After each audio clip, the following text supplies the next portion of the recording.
I like this little froggy. I'm going to show you how to tie this one. I spent a good bit of time on this frog fly. Made it look better, and I toughened it up with this kind of stuff.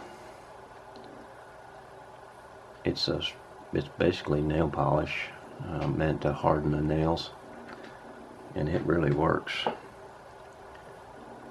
I tested this fly out yesterday on a lake where there were no fish, at least no bass. I only had one little old fish take a whack at it, but that was more about testing the fly to make sure that it performed the way I wanted it to, and it does.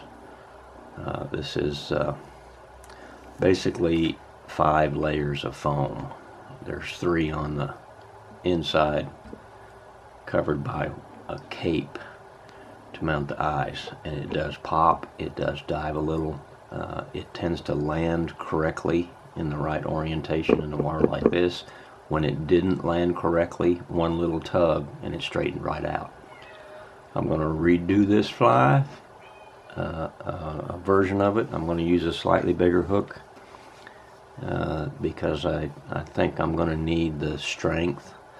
I may even try to make it weedless because I got an idea that I need to throw this back in the cattails where the bass are spawning currently. Alright, let's get busy. The start of any fly is a hook. This happens to be an eagle claw bait holder hook. You see those little ridges on there? I have to make a couple modifications to it so it's okay for a fly. I'm going to flatten the barb out. I don't need a barb on there. And I'm going to straighten it out so that it's more of an Aberdeen type. And do all this before you do anything else, because hooks have a tendency to break. Okay, there we go. We got it nice and straight. Doesn't matter what color thread you use. Since that one's not ready to go, we'll use chartreuse.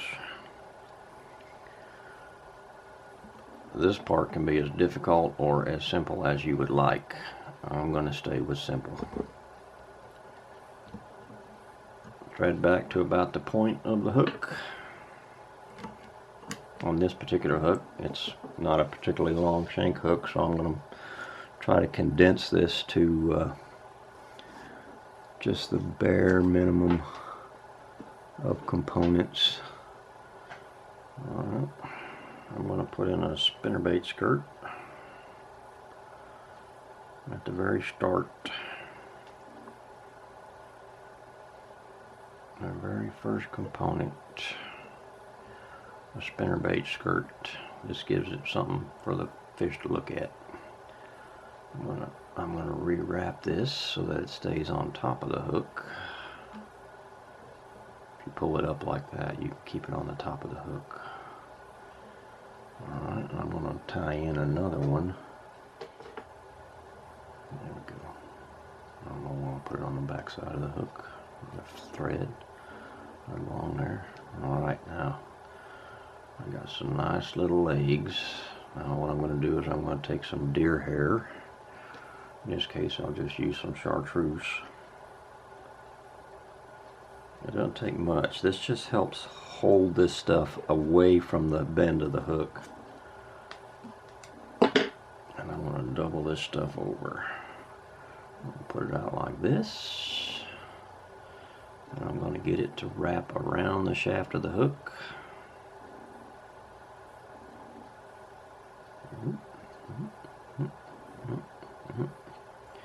Same thing, go all the way back, capture it all. And it rolled on me pretty bad, but that's alright. Fold that over, get the other side captured. Leave the excess on the shaft of the hook. You need to build that up so that the foam has something to stick to. You can leave those hairs long or you can cut them off. I'm cutting them off. That's a little bit of direction. That'll give this stuff a little bit of direction and keep it behind the fly, keep it from wrapping back up and getting underneath the hook.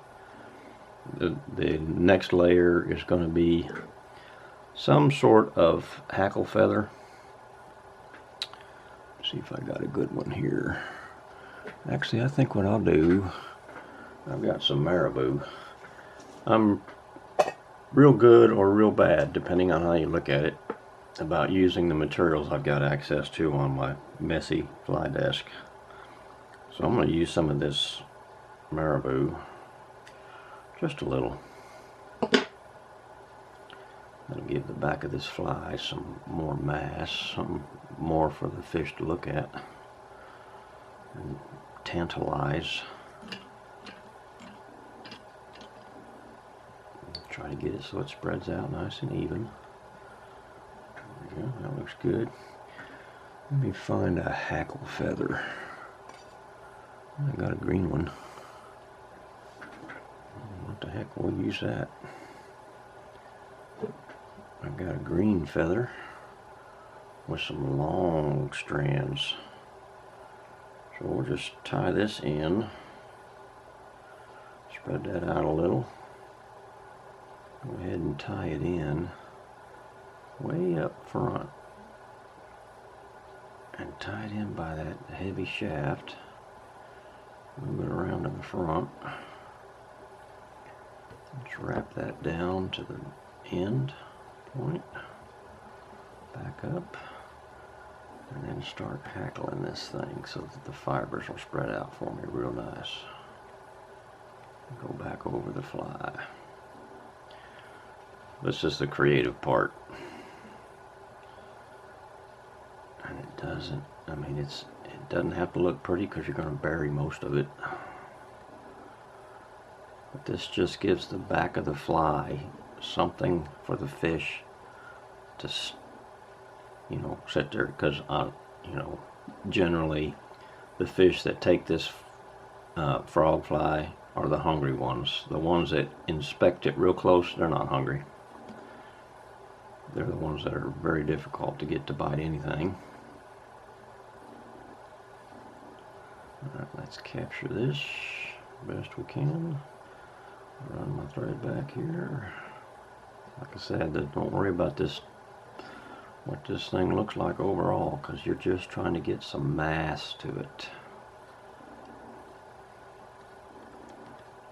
I'm just capturing all this stuff back. How the fly looks in the end is a lot more about how you're going to color it up with Sharpies. And I have a propensity to never do the same thing twice, exactly the same way. Alright, I want some more color in that so I get more of this poofiness. So I think I'll add another layer, another little bit of this. Well, I'll tell you what we're going to do. We're going to put my two longer feathers, and I just picked this off my desk. I think this is, yeah, this is what I have in the other one, and I want these to be buried as well. Let me get two that are about the same length. These are straight, and they don't have much curve to them. I have found that having the curvy feathers will cause the fly to helicopter pretty bad. Alright, I've just got two of these hackles. I'm going to put them in. I'm going to let them curve out a little bit. You see how they have just a slight amount of bend. Try to keep that on my side of the fly. That positioned itself pretty nice. They have an ever so slight bend in them. Same thing here. Make sure it stays in the right position. Turn that down just a little. There we go. Feel like Bob Rogers. A nice little tree right there, a little bush. There we go. Okay, I'm going to take this excess and fold it back over top of the fly and strap it down. That makes the shaft of the hook a little bigger. Most of these materials really don't add much buoyancy. Now if you tighten on those, that'll flare out a little bit for you, which is fine. Alright, I'm gonna find a better hackle fly feather. I could use one of these. I don't think they got very long. Well, they don't, but we'll use this for one of these. And I want this end of it where the feathers are long. The barbs on the feathers are long because I need a little bit of mass around the base of that hook. I really ought to get one that's much better. Yeah, this will work. Look, I'm gonna come back and I'm gonna color these feathers up. Alright, I'm gonna tie this in way back here. Strap it down best I can, and then hackle a nice collar on this. Ouch. Hook is sharp, as it should be. Yeah, that's looking pretty good. This is kind of like building a house of cards. It's just layer after layer after layer. Alright, we're going to strap that down so that I make sure I don't lose my hackle. Oh yeah, that looks good. That's just enough. I'm going to cut this out of the way. I'll cut that out of the way.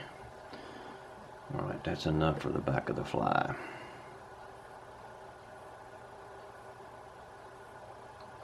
Don't worry about how messy this is, because it's perfectly okay. Half hitch, whip. Like I say, the more of the back of this fly that does not spray, if it stays in line like it's supposed to, it'll keep that fly from twisting in the air. If you put big feathers on there that are positioned out, it'll act like a propeller and it will twist the snot out of that line. Alright, you get your little old straw and you cut just a tiny piece off it like this. So you got this, and you slide that over and you capture all those fibers. That'll keep them out of the way so they don't get trapped underneath the foam and they don't get glue on them. That's a very important step. That'll keep those things out of your way. Now, I'm going to start with white foam, and I've got two thicknesses and two. This stuff is more, the thinner stuff is more, it'll absorb more. The thick stuff is more dense, and I mean they're not too much different really. This is just a little thicker, but you can feel the difference. This stuff is harder, it's more dense, and this stuff is not. Alright, let me show you how I'm going to do this. This is a piece I used on the other fly. See where I glued that together? I'm going to use this part again. What I'm going to do is I'm going to cut this flat. I'm going to, and this is the thin foam. Actually, that piece in the middle is the thick stuff, which is fine. Alright, I need another little piece that's a little longer than this. It's just foam, about $1 a sheet. Because I'm going to glue this to this, halfway up like this. I'm going to get a good bond on it so that I have the middle of this, and this ends up being folded over like this. But what I'm going to do is I'm going to glue this piece, and this is the thicker stuff, this is the thinner stuff, this is the harder stuff. It does not absorb water quite the same way that the soft stuff does. So I'm going to glue this together. You get the old super glue out, and you pick up your scissors that you just dropped out, and you stick yourself in the eyeball. It's very important. You know, you got to give some blood. Alright, I'm going to coat this thing. This is just a preparation for what's coming. I'm going to do one side of this with super glue. The super glue is getting a little bit old, but boy does it work. I just coated that, and now I'm going to take this piece and I'm going to lay it on top of here like this. Give it a second or two to dry. And once it stops moving, come on, set up. There it goes. You know, before it sets, but boy, once it sets, it's on there. Alright, now this is going to go on this fly like this. And if I get it right on the back, so what I want to do is I want to take this and show you how that's going on there. Basically, you've got that edge that's going to sit, it's the middle of the foam, so I get 3 layers. Alright, I need to tilt the back of it just a little bit so it clears like this. Cat wants in. Alright, and then what I do is I coat this part real good with super glue, especially up in that crease.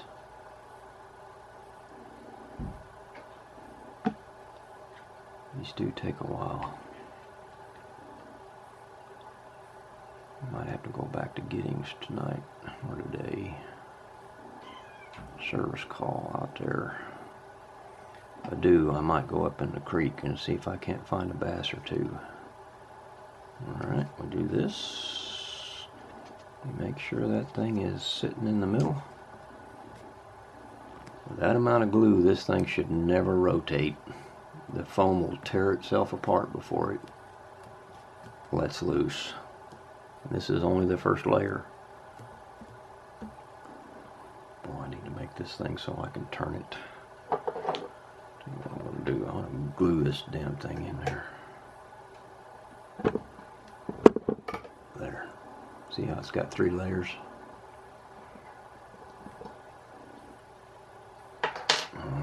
Once that has set up, I'm going to cut the top.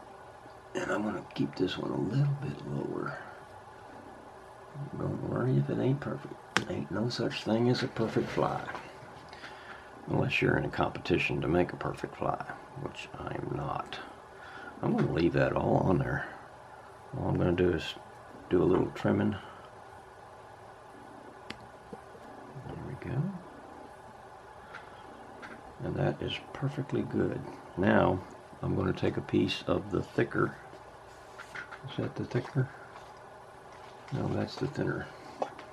I'm going to take a piece of this thicker stuff.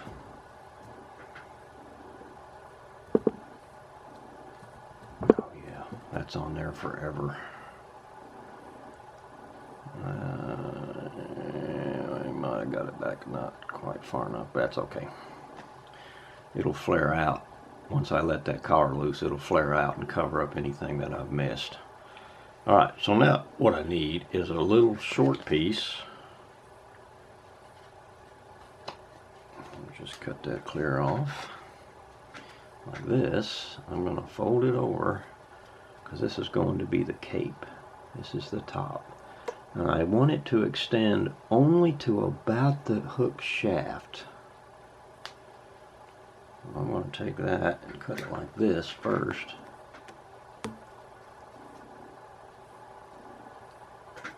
And then I'm going to turn this and I'm going to put it on. And you didn't even do what you said you were going to do. See how that's now got a cupped face? I'm going to glue it on like that, but before I do that, I am going to round over the back. I'm going to clean this up. This is a small piece of foam, but this is where your eyeballs are going to go. I got this, got a nice, now I'm going to take it and I'm going to roll it back over like this. I got a terrible cut, but that doesn't matter. See, now I've got a rounded back. This goes on like this. You get it as even as you can, and you glue it in place just like this. A little bit forward. A little bit forward so you've got a nice little cup on the face. Alright. Super glue to the rescue. And don't skimp. It won't matter if you get too much. It's going to squeeze out. And it'll also harden the foam. There you go. I'm going to very carefully position this. You don't have an unlimited amount of time to get this done, because it will, once it seizes up, it's on there. But this will give this fly a slightly cupped front. I mean, I'm really proud of this fly. This one really turned out well, and it's well balanced. This one will be a little better balanced, and be very unlikely this fly will land upside down, because that hook is much bigger than this one. This is like a number 6 or maybe a number 4. This is a number 4 heavy wire hook. This is a light wire hook. Alright. That is on there. That one turned out nice and even. I like that. Alright, now we're going to carve this thing up.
This is just so I get nice, straight, parallel legs.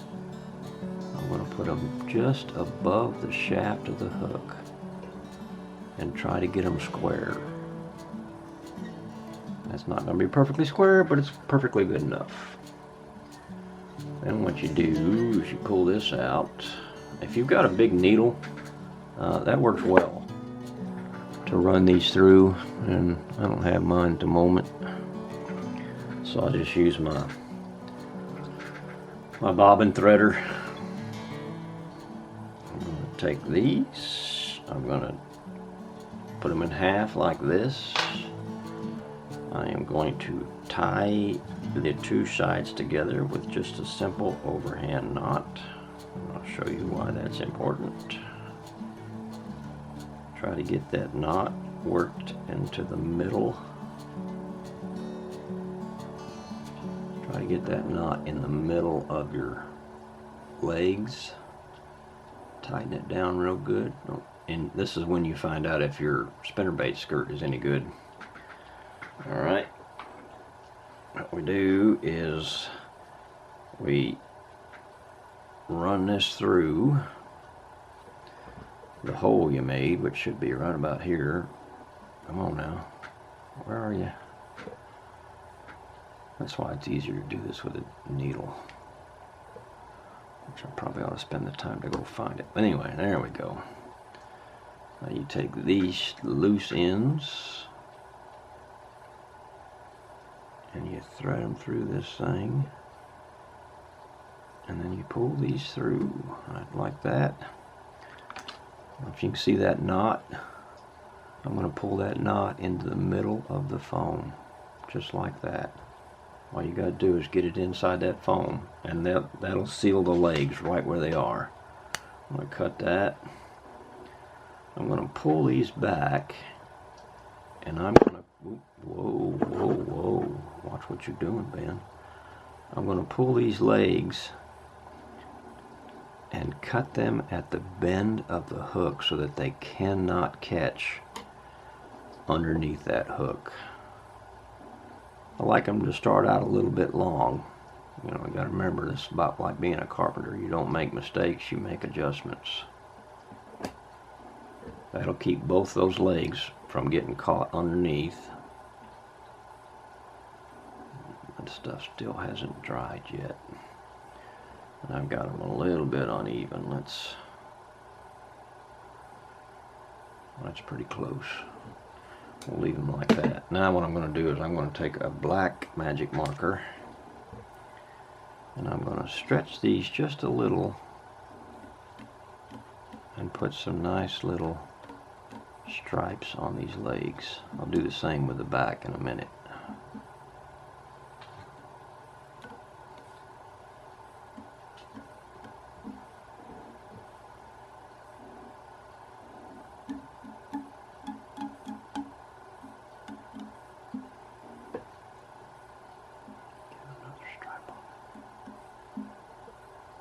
And it is spring here in Texas, and frogs are coming out, and the bass are hungry, and they will annihilate this fly.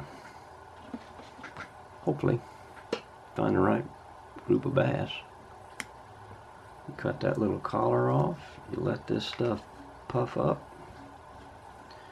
If you want to, you take your green marker and you hit these feathers back here, the long ones, and you give them a few stripes. The only difference between this frog and ones that later in the year is they get darker as the summer, as it extends into summer and fall. By the fall, they will be more brown than anything else. Very dark green, brown, tan. There you go. I got plenty of green in this one. Those long, strandy things. Alright, well, I'll tell you what I'm going to do. I'm going to take these and I'm going to add a little green stripe in the middle of the black ones. Just because it looks good, and I got a Sharpie marker in my hand.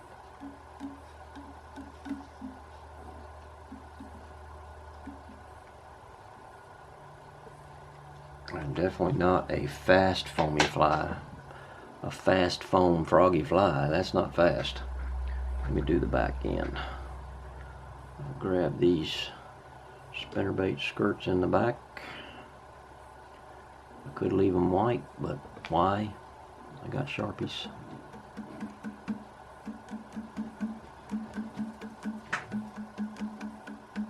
And now the dog wants out to go see the wife.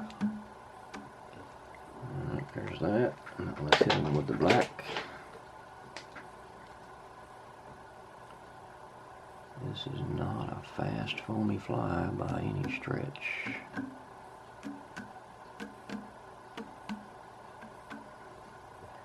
These things will fade. That's a given. The longer you use this fly, the more exposure it has to sunlight and all that. Yeah, I'm going to cover this up real nice in the back. Give these feathers lots of color. Whoop, whoop, whoop, whoop, whoop. There you go. That is pretty much a finished fly. I might actually put a second coat on the top to harden it up even a little more.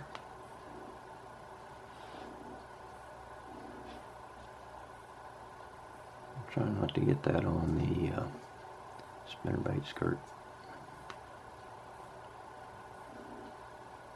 It also gives it a good shine. I don't know if that matters, but it looks like it's wet. There you go. I'm going to call that good. I'm calling that good. There's one highly evolved froggy fly.